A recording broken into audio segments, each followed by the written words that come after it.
আলহামদুলিল্লাহ কাজের মধ্যে কাজ আদালতে বিপদে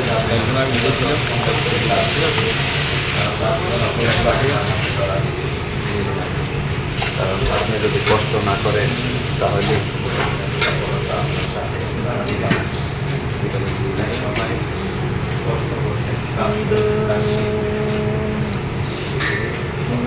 কষাই লাইলাম, চাইগুলো ভিজে রাখলাম, চাইগুলো ভালো করে মিক্সার করে দিলাম। ঠিক আছে, মা ওই দেখতে থাকুন। হ্যাঁ, মিক্সার করে রাখলে পানি দিয়ে দিলাম নিয়ম মতো হইতে থাকুক। ঠিক আছে, মা ওই ইনশাআল্লাহ দেখতে থাকুন। হয়ে গেল মা ওই ইনশাআল্লাহ। ঠিক আছে, জিনিস আমি করতে পারলে বসে থাকা দরকার হবে না। বিদেশে আসেন, দিলাম যদি একটা কাজ না আসে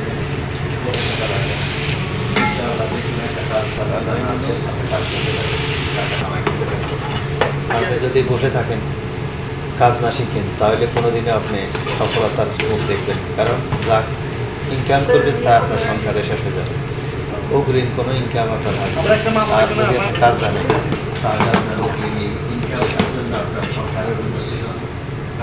কাজে লাগবে, ছেলে সন্তান স্কুলে পড়াবার জন্য ট্যাক্সের টাকাগুলো লাগে। যদি কাজটা জানেন, আপনার কাজের বাইরে যাই আপনি পার্ট টাইমটা করলেন, একটা পার্ট টাইম করলেন, ওই জবটা করলে আপনার দেখা গেছে আপনার ইনকাম হয়। ওই ইনকামের জন্য আপনার সন্তানদের লেখাপড়ার জন্য সব আপনি করতে চাইলেন, কারণ আপনার তাদের কোনো সমস্যা হবে। তাই সবাই কাজ শিখেন।